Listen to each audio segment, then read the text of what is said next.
Hello everybody, welcome back to another tutorial on how to create a square in a square on point. A square on point inside a square. Welcome to Creating Hanley. My name is Kimberly and we are doing this fourth method. Yeah, this is the fourth method I'm showing you on how to do a square in a square in this tutorial series. So let's just dive right into it. In today's tutorial, I'm going to show you how to use charm squares. So charm squares are 5-inch squares. You can also use layer cake squares because layer cakes are measuring 10 by 10 inches. Charms in the charm pack are 5 inches and jelly rolls are 2.5 inches. So let me just say that. You can use layer cake squares, cut them in quarters to 5-inch squares. So you're going to have 4 5-inch squares from a layer cake. You are going to get only 2.5 inches from the jelly roll, but you can make 2.5 by 2.5 inch squares. So you're going to need those. So let's just jump right in with charm pack, okay? So what you need for this tutorial, of course, your fabric, maybe a rotary cutter, but definitely some scissors. You need a writing utensil and some kind of measuring tool. So whatever you have. This is just a straight edge, and this is a 6.5-inch square that I have, okay? So I want it to be a little bit bigger than my charm pack. So remember, charms are 5 inches. So let's get started. So what you're going to have to do on your middle square, so whatever fabric you want, you choose your middle square. And I chose another dark piece for my middle square. And then for your outer square, for the outside, you're going to need something that, actually, it doesn't matter. Whatever fabric you want, choose your fabrics. So you only need 2 to make 1 square, okay? Now, for your middle, shave this down to 4.5 by 4.5 inch square. So you take your fabric. Let's do the 5-inch square. You take your fabric. Set your edge to this way. So you want to cut 4.5 to 4.5.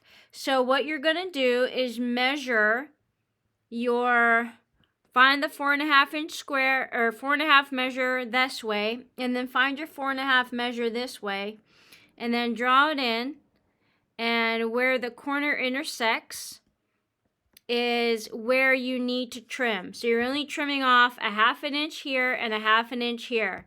Now, if you happen to have a measuring tool that has the 45-degree angle, you will see that that 45-degree angle goes from corner to your new corner, okay? So that's another way that you can make sure your square is all 90-degree angled and squared up, okay? So you need to trim off 1/2 inch from whatever middle that you choose. So trim that down, and I happen to have trimmed this already. So this one measures 4.5 by 4.5, and I did that just to save time. Okay, so this one is my middle. Now my outside is still going to be 5 inches, but what you need to do to make these little triangles is you're going to cut this in half now at 2.5 inches. So find your 2.5 inch mark. And I'm going to draw a pencil. Now you can take your rotary cutter. It's so much easier. Just zip along there. And now you have 2.5 inch sides, right? And then you're going to take, so without even moving the fabric, once you've trimmed that, you're going to take your other 2.5 inch mark. So here's my 2 inch line, 1 inch, 1.5. Or yeah, my half, okay? And then you zip that along with your rotary cutter, But this is not a cutting surface. So I'm just going to measure. Okay. So now what you've created are 4 2.5-inch squares. So you can do this with scissors. Mine is not going to be exact, so that means my square is going to be a little bit wonky.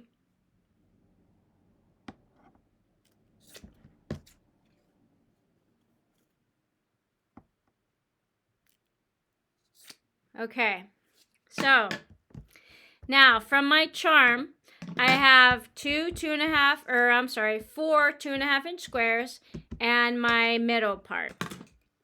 Now, I'm also going to take my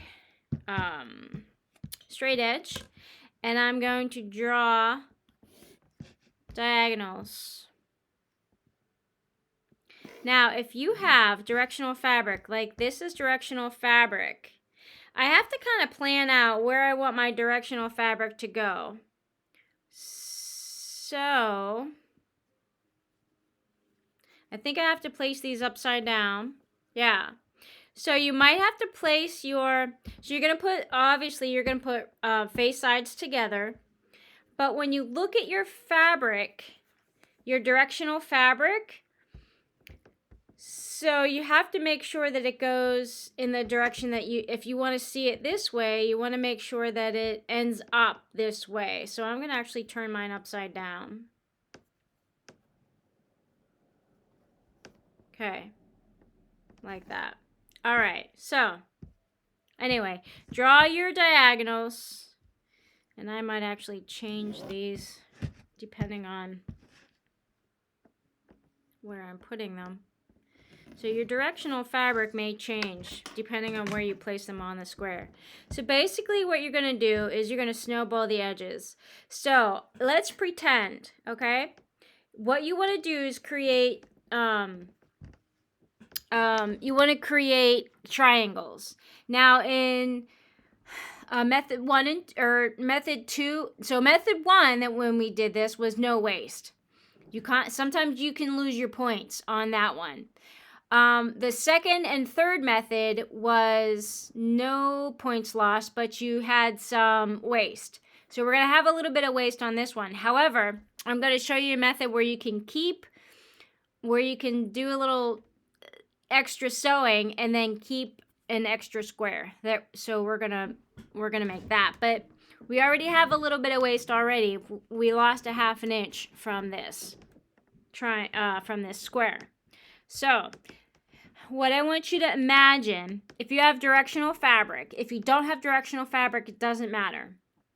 But what I want you to do is fold your square into a triangle. So corner and a corner. And then you can see my directional fabric. These are drink glasses. And I want my drink glasses to go up.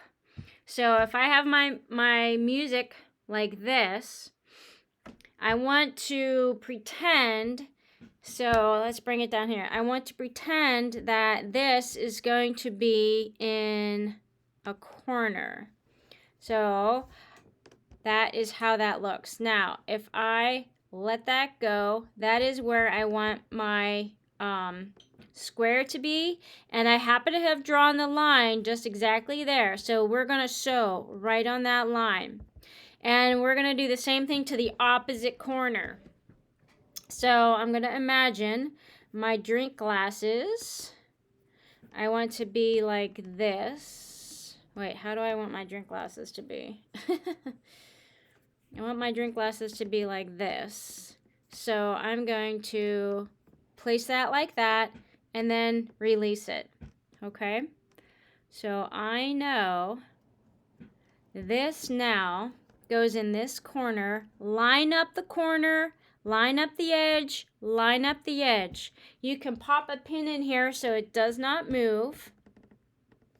And your line should be drawn from this corner to this corner. Okay, so that is the line that we are going to sew on. We are sewing directly on the line that we are drawing. Okay, so there's that. All right, Now, I already have this one in place, and I'm going to sew.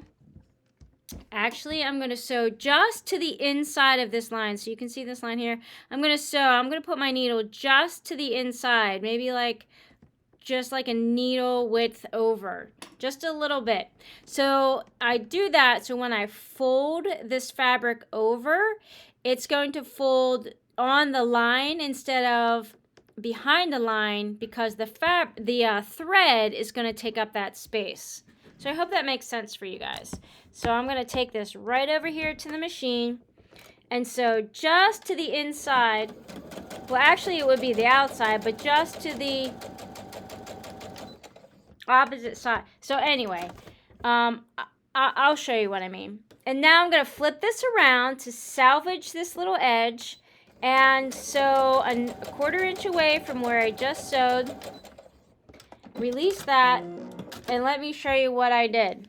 So you can see where that drawn line is. Now I made it a little bit further away, just kind of on purpose, so you could see what I mean.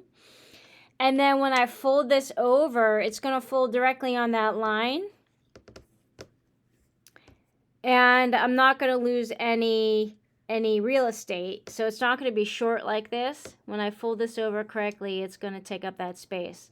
Now, because I sewed this second line, what I can do is, I just stuck myself with the pin, cut between these two sewn lines. So either cut or rotary blade between the lines. This is now waist, but look what we did. We created a half square triangle. Yay! This goes in my crumb box. Great. Now when you open this over, you can see I cut out the black, but I replaced that with a white triangle. Okay, we are on our way. So now I've just replaced that corner with a new fabric. We're going to do the same thing here. I'm removing the pin. I'm sewing just a little bit. I guess it's the outside of that line. Depends on your perspective. But you want the sew line to be towards the corner. All right? And same thing here. Okay? So you can see where I drew the line, and you can see where I put the thread. And then here's my second thread line, and that is just to hold that half square triangle so that when I open this up again, I have another half square triangle. This goes into my crumb box. This is not part of the square. So now my new square looks like this. Okay. Now I happen to like a pressed fabric, so I just a little bit of heat on this edge, or you can finger press it if you like, or if you have one of those wooden rollers, you can do that as well. Now I'm going to put corners on these sides too. So if I still want to stay in the same theme of my drink glass, then I want to fold my fabric in such a way that I can see where the drink glass is and then let it release. And I happen to have that line straight already in the correct position. Now these two corners are going to overlap these white corners. You want that to happen. That's why you have to go in opposites. You have to sew in opposite corners. Okay? Now again, I put my drink glasses down. I want to see it like this. So I let it spring open. And again, my drawn line is in the correct position and it's overlapping my new corners. Okay, so I'm just going to take this straight to the machine. So from off the fabric onto the fabric, straight off the fabric again. And of course I create my little half square triangle for my crumb box.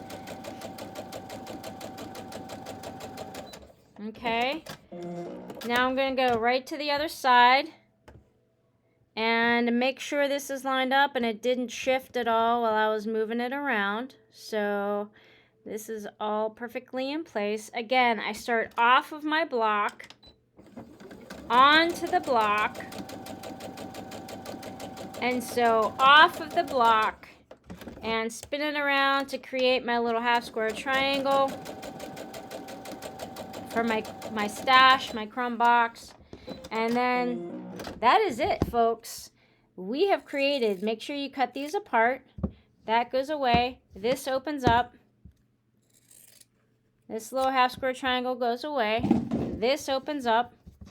And voila, you can see I have created a new square in a square. And my directional fabric is correct. Let me press this real quick, just to dry heat. There we go. Look at that, guys. All right, and we did it. We created another square in a square. So it's on point. This square is on point.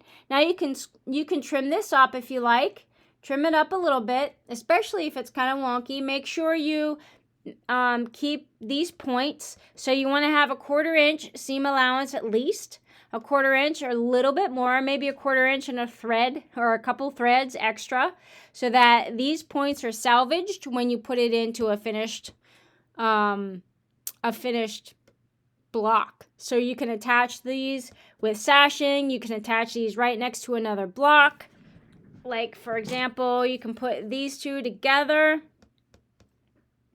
Or you can put sashing in the middle. However it works in your project. Okay?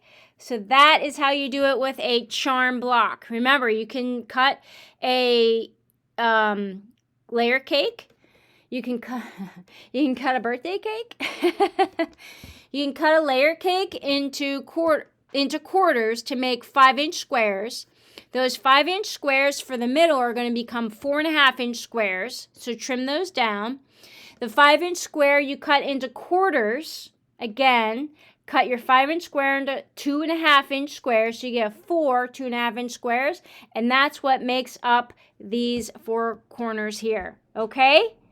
Pretty simple, pretty straightforward. So that is how you make a square on point in a square from a charm pack, or at least a charm block, or a layer cake block. Basically a 10-inch block or a 5-inch block. Use your 2.5-inch blocks. You can use jelly rolls for that. Okay? All right, guys. So that is method number 4. So I'm going to call this charm. That's my client. All right, you guys. Have fun making this one. I'll see you on the next tutorial. Bye for now.